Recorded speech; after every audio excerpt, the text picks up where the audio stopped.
So we do have this one case of the collection that is referenced in several of Paul's letters. It's the only time Paul raised money. It's not to support the ministry of the church.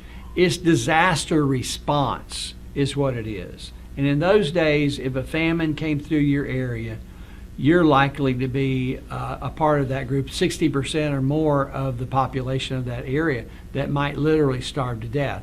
So this is different from what most money sent to churches was about. It was about feeding people who are going to be desperately hungry. It's the only time Paul oversaw church money. But even then, he made sure he had all of these volunteers along with him so that he never personally handled any of that money. He doesn't want anybody saying, well, look, Paul took that money. We're not sure what he did with it or what. No. He's got the representatives of the churches who gave the money, who are carrying that money, and they're going to be the ones that are able to take back news back to that church and say, look, here's what your money bought, and here's what we did, exactly this, this, and this, and this. And Paul is just simply introducing people, basically, to one another. It appears that this is a humanitarian purpose. I believe that it had humanitarian purpose. They were concerned about their Jewish Christian brothers and sisters back in Palestine who are and God foretold this famine, so let's get them help.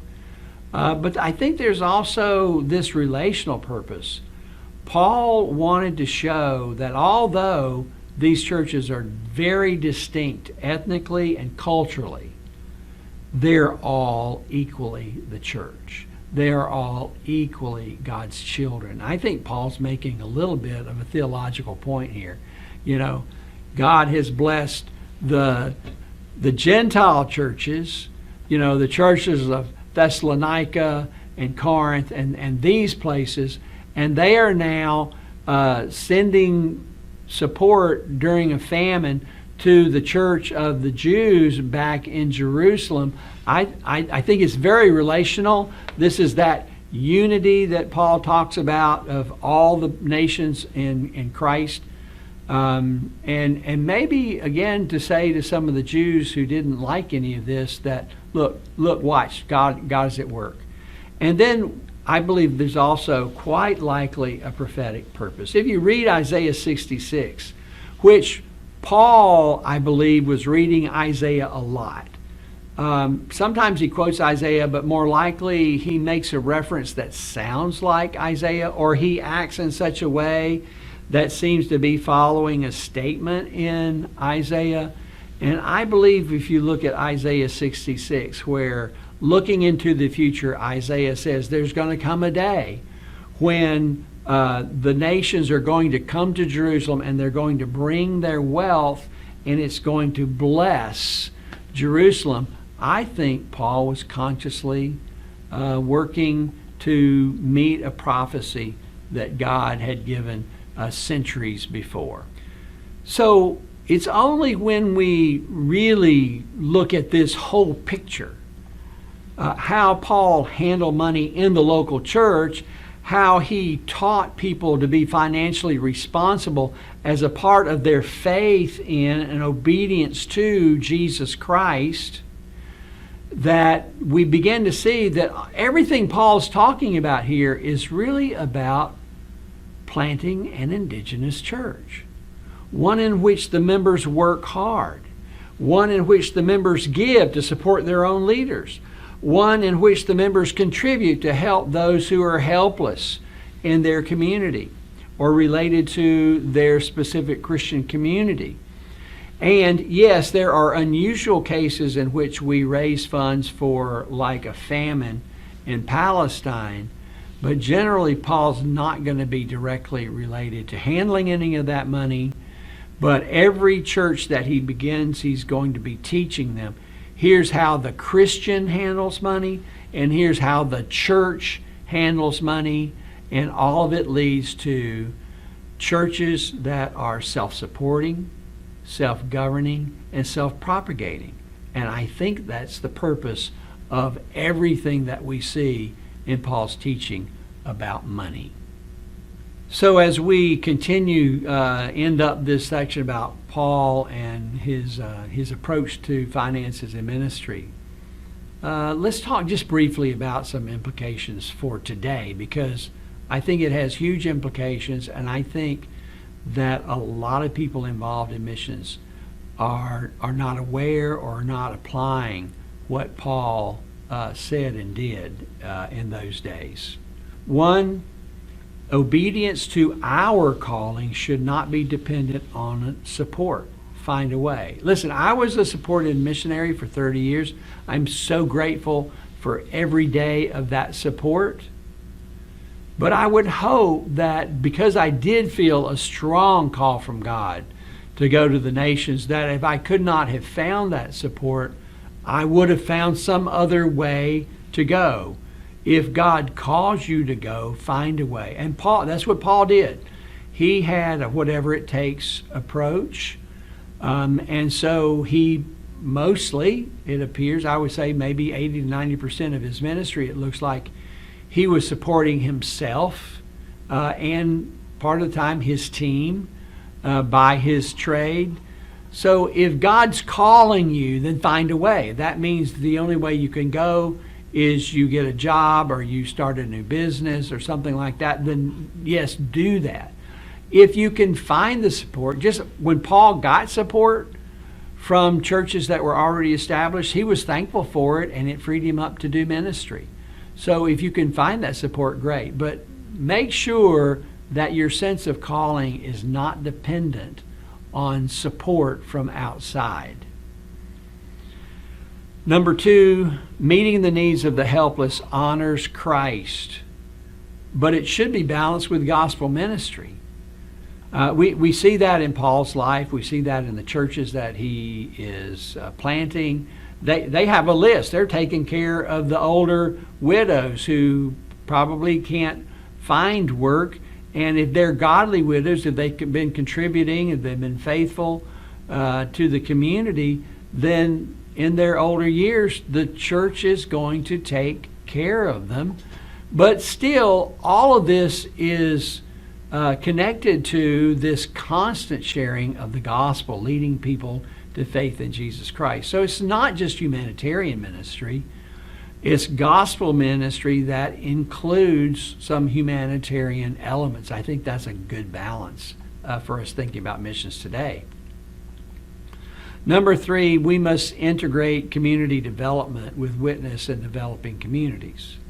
Now, I worked with wonderful missionaries who all kinds of skills, professional skills, many times advanced degrees in education or medicine or community development or public health or just so many other things, that they were doing wonderful things to help the community. They were doing community development in the countries where they served.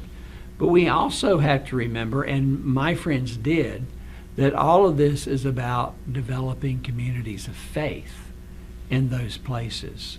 So as long as that's all integrated, then it is a wonderful thing for us to be involved in. Number four, we should practice hospitality towards co-laborers. And I would say, wherever practical, both our foreign co-laborers who may be passing through or coming to spend a day or two with us, and then maybe we go do the same thing with them, and our local partners. Maybe we're in a place where they're going to come for a few days to even stay with us and do a couple of days of praying and training together or something like that. Whenever we can practice hospitality as Paul's team experienced, it's very, very helpful to both the deepening of relationships but also making everything affordable. 5, we should look for ways to develop skilled bivocational workers. And we need to remember that the best skills are simple and reproducible in the economy where the people are. Not always thinking of, if I could get this person a doctorate or a master's degree from American University, we could set them up as so-and-so and so-and-so. Well, that may be based on their economy and political issues. to being practically impossible, or if it happens so rare that it's not a model that you can really build on.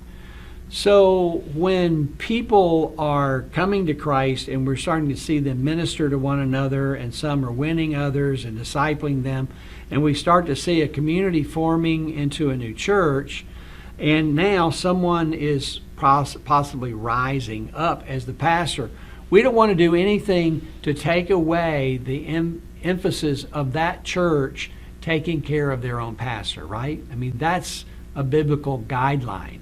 It's part of the church's responsibility. But we might help in some way to teach either some of those church members or that pastor how to use a few skills in order to run a little business that helps to feed their family and takes the pressure off of them as they're trying to serve the Lord. Number 6, our goal is to develop communities that work hard and trust God to meet their needs, isn't it? I mean, I hope your church is that way. I'm going to be a little bit nervous being a part of a church that's always thinking, oh, if we could just find a big donor to do something for us. No, a church should be thinking about God has blessed us, and we all work hard, and out of our blessing, we're going to find a way to minister to others and meet needs. That should be the emphasis, shouldn't it? Number 7, Western cultural consumerism. Say that again. Western cultural consumerism undermines the values we hope to produce.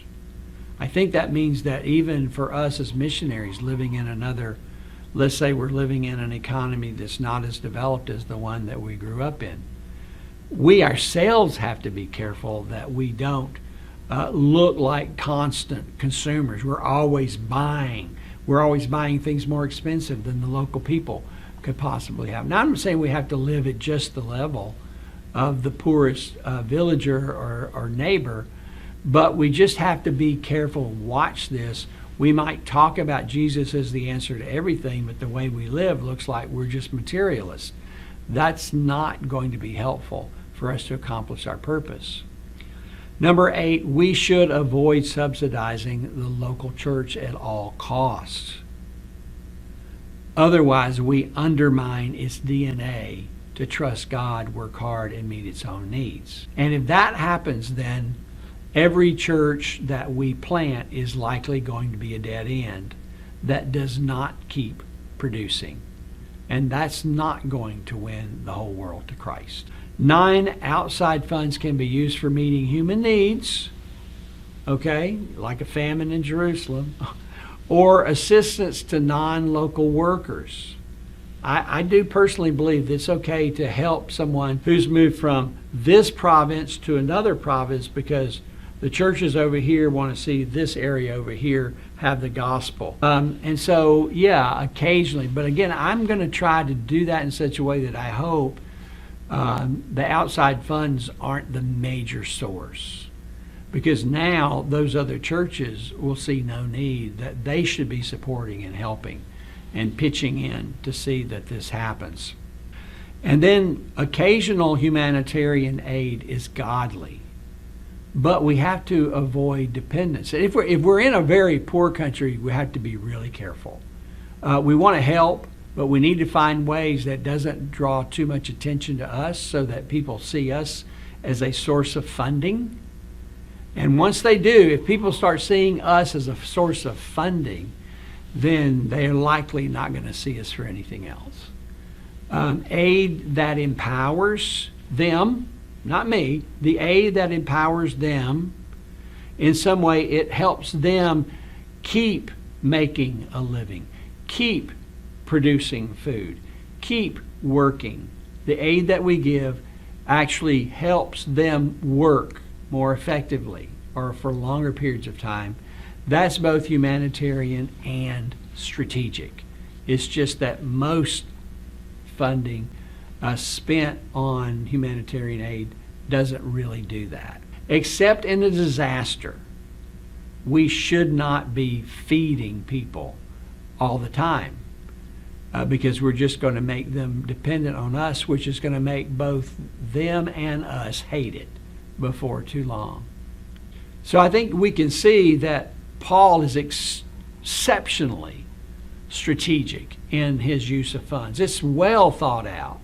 And it's much broader than most people ever imagine because they don't pull it all together. The responsibility of a true believer of Jesus to work hard and meet his own needs, and meeting the needs of his family, and also able to contribute to the needs of those who are helpless in his community is, as Paul said, a basic expectation of the church. Otherwise, we should treat you like a non-believer. Oh my goodness, that's incredible. And the church should meet its own needs. It should support its own pastor, even though in the early stages, almost everywhere, it's certainly true in Baptist life, and even now in America, that we have a huge number of Baptist pastors that are not fully funded. And so we should not do that with outside funds in other places, or we will destroy their sense of responsibility to ever be a self-supporting, self-governing, self-propagating church. It takes a lot of preparation and thinking and consideration and wisdom. May the Lord help us follow these incredibly wise guidelines to impact the nations and plant strong indigenous churches.